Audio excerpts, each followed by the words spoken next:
live, it takes me off my it pushes me off my X, I'm and sorry. it's like, "Oh, no jokes, man. Knock it off with the joke." Okay, so John, I had Yes. an interesting couple of conversations in the last week or so, including one this morning, and it points to do you have you if you I'm sure you know this even if you've never heard of the name before, but have you ever heard of the theory of constraints? Yes. Right. So the theory of constraint, exactly, right? Basically, for anyone who hasn't heard of it, and you actually will understand it intuitively. It's just that someone actually gave it a name 20, 30 years ago and wrote a book called, what was that book called? The Goal, I think it's Eli, Elihu, Yeah. somebody. So anyway, it works like this. Almost any process can be broken down into kind of a flow. And this is Mhm. any process, you driving to work, a customer coming in contact with you and ultimately buying something, producing a widget, delivering a service, whatever. So it goes in multiple, there are pieces of it. Now you can think of this as not necessarily a straight line from, raw material to X, or booting up your laptop to sending your email newsletter or whatever. But I don't think of it as a straight line. I find that doesn't work. It fails often enough so that people stop thinking about the theory of constraints. And I think that's what happened in this example from someone who called for advice this morning. Instead, think of it as one or more intersections, Okay. where almost like a parade intersection where multiple things are supposed to meet, two or more things or groups, or, you know, the baton twirlers and the musicians and the float are supposed to sort of like meet at one place and then move on together. And if one of them or two of them, but if anything other than all of them doesn't show up or isn't ready when they do show up, then that part of it breaks down. Now, the idea, of course, now that's pretty intuitive, right? The idea of theory of constraints is there's no point in making extra, triple, quadruple sure that the baton twirlers are ready and show up on time, or that the musicians are ready and show up on time if the float doesn't. There's no point in making the other parts of it more efficient where they can have greater throughput or better quality or whatever if you're ignoring the piece that makes everything else flow anyway. And it might not be a sexy part. It might not be an interesting part for you to work on. But and if there's no point in optimizing any part of a system unless it's the part that needs optimizing next. Basically, is what it means.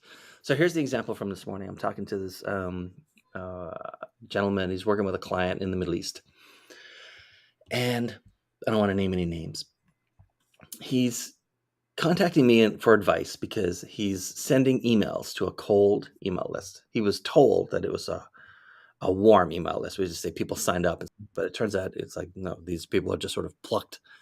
Names and email addresses are plucked and then sort of put in a list. Here's our list, whatever. So his open rate is in like the mid 20s, and the click through rate is in the high teens. And he's contacting me and he's saying, like, mid 20s is actually decent, right? It's not fabulous, but it's decent when you're sending to people who have never agreed to hear from you. Yeah. And 18% click through rate, which is what he had, is really good for any kind of mailing. But he said they're clicking through, but nobody is booking an appointment. And I said, so what service are you using for the book the appointments? And he says Calendly, which is probably like, I mean, I think Calendly just hit like $1 billion valuation. Like everybody uses Calendly now. Yeah, they're doing pretty good. And I said, and what's on the Calendly page? And he said, well, it's a Calendly page. You can book an appointment with an open slot. You pick a date and whatever. I said, no, like what copywriting has gone into the Calendly page itself? Because I need Calendly more lets you like copywriting. write your whole thing. They had nothing. Yeah. So I sent him examples of, if you're going to book time with me, and it's everything that's written there is meant to assure you that this is a good idea, that the session is going to be all about you, which it is. And basically it's one more touch point because there's a little gap, a little bit of friction between landing on a calendar page and deciding to book on somebody's calendar. Right. So I said, well, we have to stop right here. I mean, there's no point in boosting your open rate and no point in increasing click throughs if you're going to drop people and just leave them stranded on the booking page. The booking page is what needs to work next.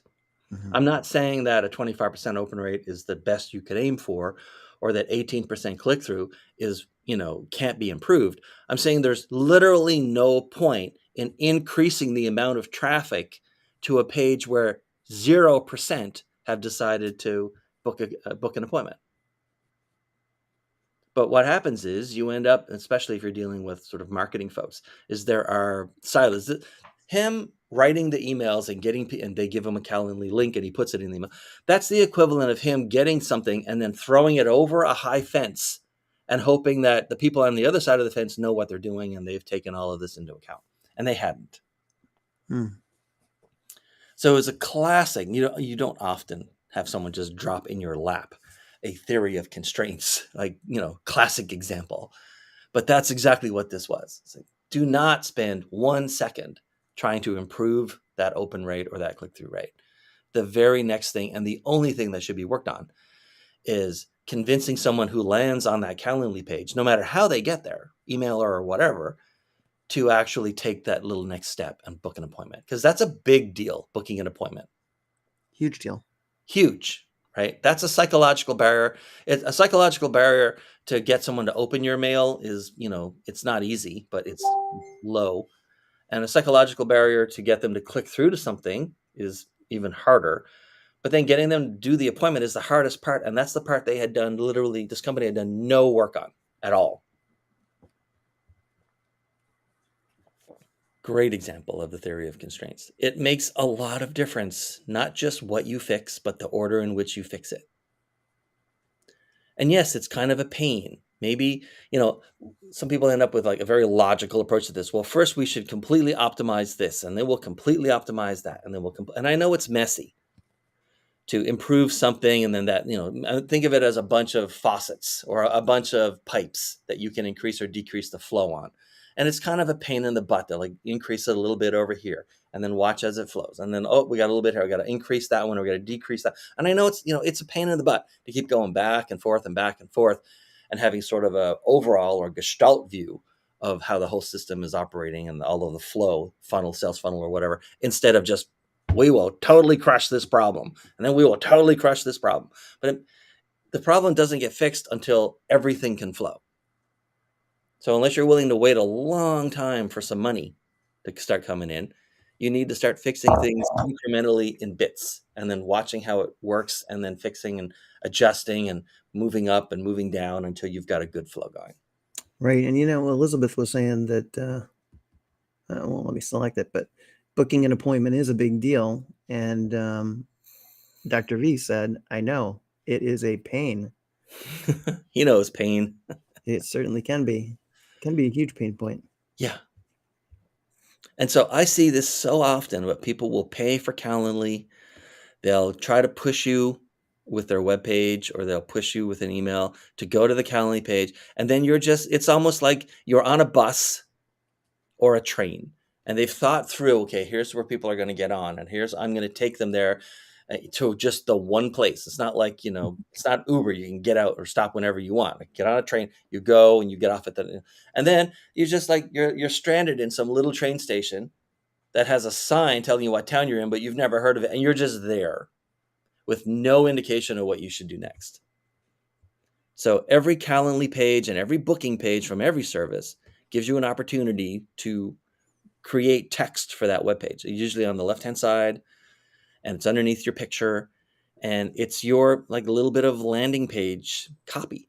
You absolutely have to take advantage of that. Don't just like click through the defaults and leave nothing there.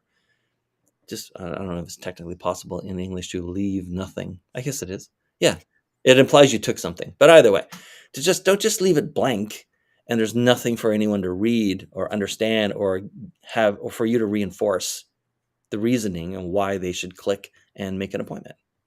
So Elizabeth said, so marketing is like a big plumbing problem.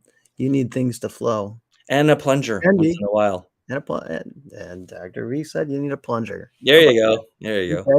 You guys are right on cue here today. Yeah, they're on point. We should just have them do the show next time. I know. Yeah, they know everything anyway. Yeah. Grab a coffee. Yeah. So What do you think?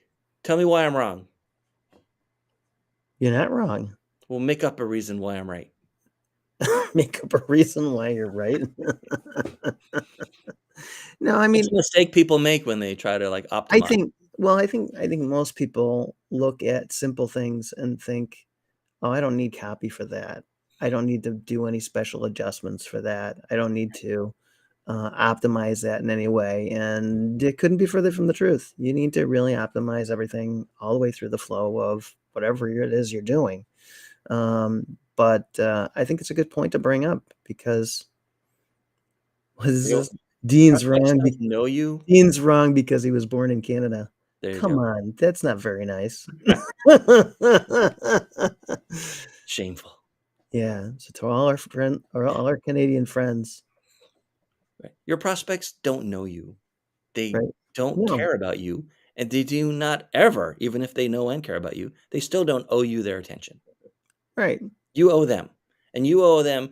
It's the 90% rule, like we say, right? You need to go 90% of the way to communicating everything that needs to be communicated. You leave only the last little bit for someone to have to comprehend or internalize.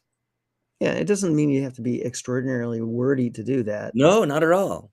In fact, sometimes it's quite the opposite. Sometimes you just need to be, "But I'm from Buffalo. I consider myself an honorary Canadian." Yeah, it's true. I could have swam across the lake too, There you go. gone to I mean, Canada. even if all you had on a Calendly page was like, "Welcome to our Calendly page. We're excited to talk to you. Please book an appointment Yeah, convenient for your schedule." That's it. It's 3 sentences. It's like 21 words, 20 words. Like, it's nothing. But even that would be better than just leaving them there, dropping them off at a train station in the middle right. of nowhere with no town There you nearby go. and nothing to do. Maybe I'll leave you a bottle of water just in case. Yeah, No, but I even have different types of appointments that people can book, and I go through the process of describing right. what those are and why you should book one over another or whatever. So, I mean, there's a lot of different things that Yeah. they might find helpful. You might also want people to self-terminate at that point. Like, maybe they clicked all the way through, but then there's, like, you're finding that the people who are booking consultation appointments, like the free sales meeting kind of appointments with you, that they're like a high percentage of them are not qualified. And if they tend to be not qualified for one of two reasons, let's say a couple of reasons, Mm, that I mean, it's easy to come up with a couple right away, right? Like, they don't have a budget or they don't have an immediate need. right. Then, that's a place to sort of, without saying, "You should F off out of here if you don't have a budget or an immediate need." So, you don't have to be aggressive, but you can be, like, assertive about it too. You Right.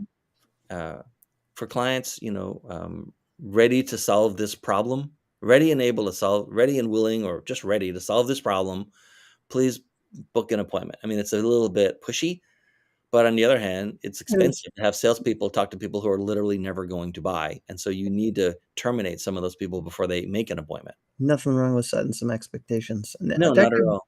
Dr. VS, can you put a video in Calendly? No, unfortunately. I didn't think so. No. I couldn't. I was trying to think that one through. Calendly's whole business model basically is to provide just like really, really stripped down text web pages Mm, that cost them virtually nothing to deliver. You could put links that would then go out to YouTube or wherever, but it won't pull it in to the page and provide like click here to watch the video through your Calendly page. It's not a thing.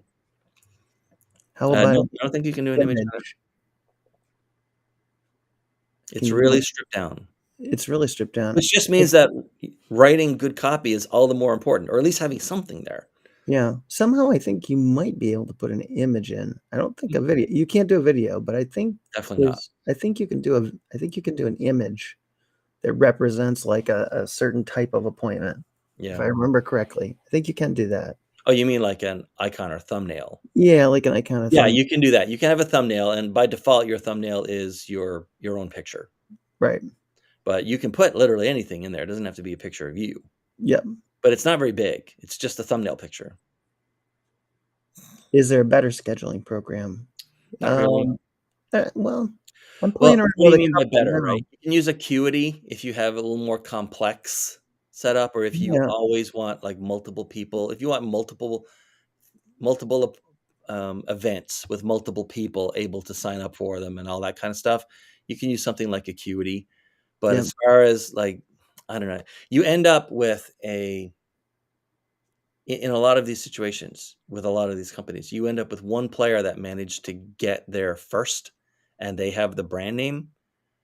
And people look at that Calendly URL and it's like, okay, I get it. It's Calendly. I've used this before. And that's a huge, Mm. huge trust factor for a lot of people, is that they recognize the name Calendly. Right. That's true. Is a big Right. trust factor. Just like there There are are lots of people out people there. who recognize QuickBooks. And so even though there are other great accounting software, cloud-based And web page, Acuity, Schedule Once is QuickBooks. another one. Yep. Book Like a Boss, I think, got a lot of attention when it was an Yep. AppSimo release. So there's a few different ones. Yeah. The nice part about Calendar is people don't think that, there's no money involved in setting an appointment. Right. So the trust threshold can be a bit lower than it might be but again, a lot of people just won't click on links where they don't recognize the domain name, period. And so and some portion of your audience is going to be like that. And so you Mhm. use the best known service, not because you love them or because they are the best service, but just because they're the best known service. Somebody Why asked, lose a sale because someone doesn't recognize a really weird looking URL and says, might be sketchy, I'm not sure especially who, on a cold email. yeah. I was just say, I'm not sure who asked this question. Is there another word besides terminate, selective and perceptive determination? I don't understand the question. I'm not sure I understand the question either. Oh, well, anyway, the other way of phrasing it that's a bit nicer is you could have copy there to know so that people would know if they should self-include or self-exclude, Yeah, right. right? Like So we this is not for me. Oh, I Yep, thought this was okay. something, but it's really something else. That was it. Sorry, Elizabeth. I didn't know that was you. Dr. V said that was But Elizabeth. especially if you're, a small or very small business and you do consultations as part of your sales process, you don't want anyone booking a consultation if you knew ahead of time. Like all of us have been in a situation where we did consultations and we allow people to book 15 or 20 or even 30 minutes, just like book it. And that's part of our lead process. And a minute into it, this person is never going to be a client, but you're sort of obligated now to hang out while they talk about their problems and pretend you're interested in stuff.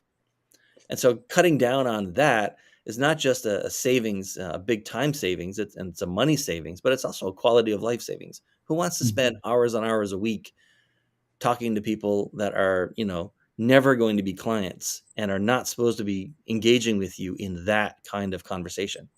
Right.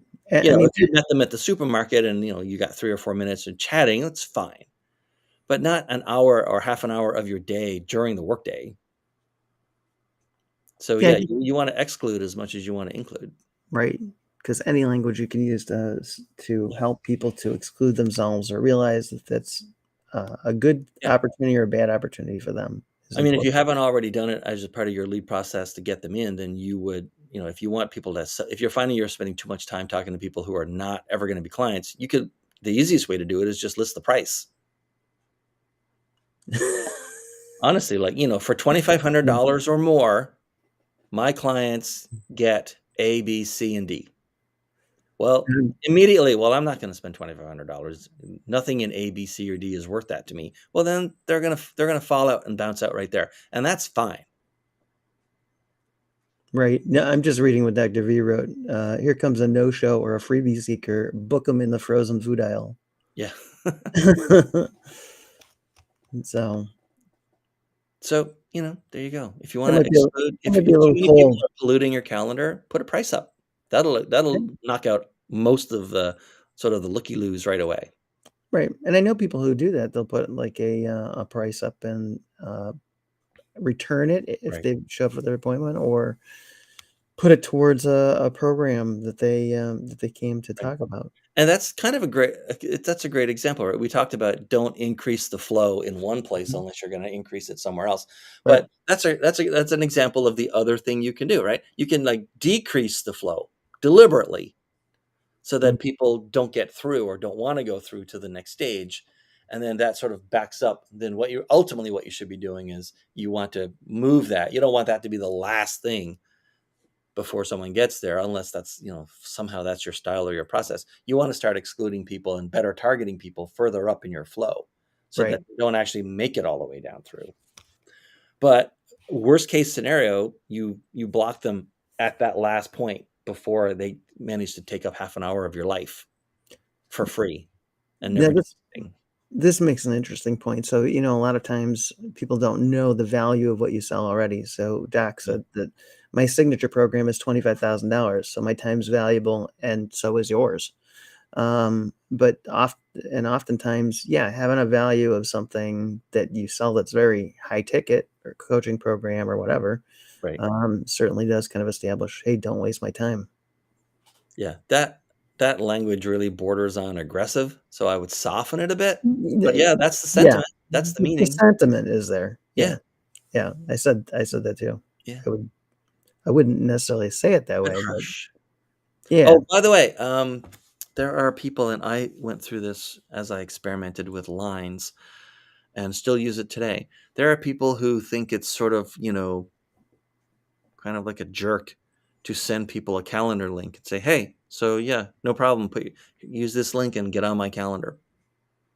They just feel uncomfortable doing that. So if you're one of those people that feels uncomfortable doing that, what you do is you say, if you have a calendar link, send it over, and I'm happy to use it, or we can use mine, and then put in your link. 99 times out of 100, people will use yours instead yeah, of sending yet another email so that they can send you a link to their calendar. right, right. No, But at we do least you that all don't the time. sound like a jerk. Yes. Yeah, I'm so awesome. People have to like book themselves on my calendar. In fact, that reminds me, I got to book myself on somebody's calendar that I Right. haven't done yet. So sorry about that. So if you're one of those people who feels uncomfortable with it, you just prepend it by saying, I'm happy to use your calendar link. Mhm. Let's go ahead and send it over, or we can use mine and then put in your link, and that's it. Like, don't put anything after that. Don't qualify it. Don't say like, Yep. sorry, I'm sending mine or whatever. Just say it. Happy to use yours, but if it's more convenient, here's mine, and then stop talking Yes. and send and click send. All right, that's about it. Theory of constraints. Fix the right things, understanding that you'll have to go back and it takes a while to optimize. It Yes. takes, increasing and decreasing and tweaking here and then watching the effect there. It takes a while to optimize your flow, your leads, your prospects, whatever. So you don't just work on the parts that you like or you think you're good at. That doesn't help anything in the long run. You have to work on all of it.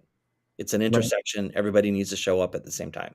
And be concise in your language of Yeah. your calendar. It is important.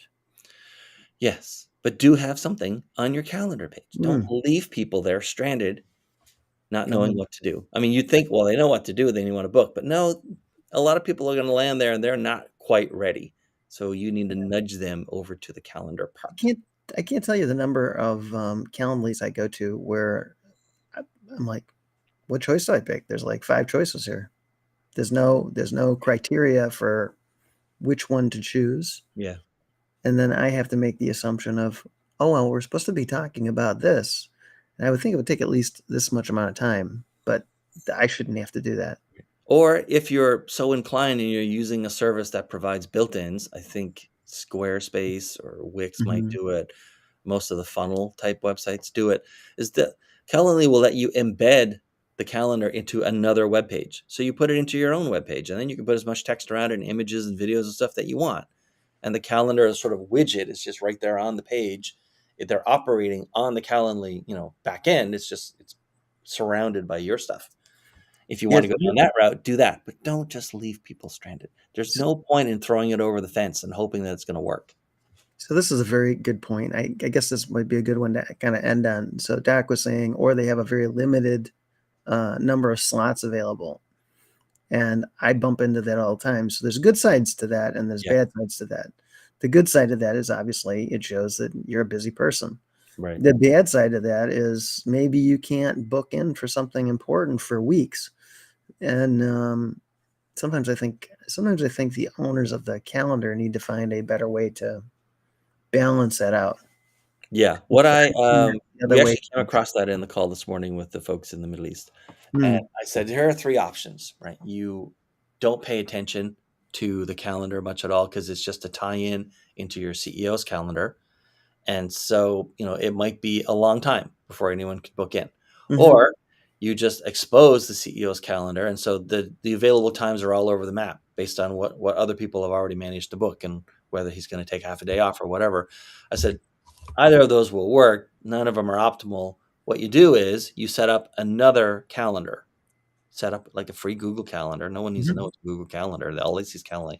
And you decide, every day at local time, 10 a.m., 1 p.m., 4 p.m., every weekday and you can have, two slots of 30 minutes each. Yep. And that way, like I know, okay, they do meetings every 10 a.m., every 1 p.m., every 4 p.m., their local time, and I'll just pick whichever one of those works for me. So I said there is no great answer, but the best answer, especially for a B2B environment, is to just have consistent times that are always Mhm. available, and then you work your other calendar around that. And Right. and also just put on your own. You don't have Calendly connected to your own personal calendar or work calendar, but no, on your own calendar you just have 3 recurring appointments with yourself, so no one else can book them, and you don't accidentally book them for those 3 slots. And then everyone knows, okay, it's one of these 3 slots every weekday. I'll go if it's not a holiday. I know the one thing I'll do quite frequently is if I run into something where that person I'm supposed to meet doesn't have any spaces open, I'll just reach out to them and say, "Hey, you don't have any spaces open. It'd be great if we could connect a little sooner than this. What else might we do?" And Yeah, sometimes they'll say, "Oh, well, and they're I'll just." definitely going to reply to you. Yeah, they Definitely, can reply to because you. you're someone who's not only tried to book and gone over that hump, but Right. couldn't make it, got pushed back, and are Yep. trying to go around it. I mean, that's a prospect that you want to talk to. Yeah. So don't be afraid to do So that. in your And copy, just say, if you can't, that's a good thing. reach me, do blah blah blah blah blah. Right. Yeah. All right. Theory of constraints. Park it there. There you go. That's our rant for Monday. Park it there, as you say. All right, that's it for today. I don't even know what tomorrow's about. Wednesday will be website Wednesday again. Thursday will be Tools Thursday. Like, I love Tools Thursday. We got to think of something that goes with Tuesday. Yeah, Taco Tuesday, man. Taco Tuesday. Terrible Tuesday. All right, no one else needs to hear us jabber on. Tuesday.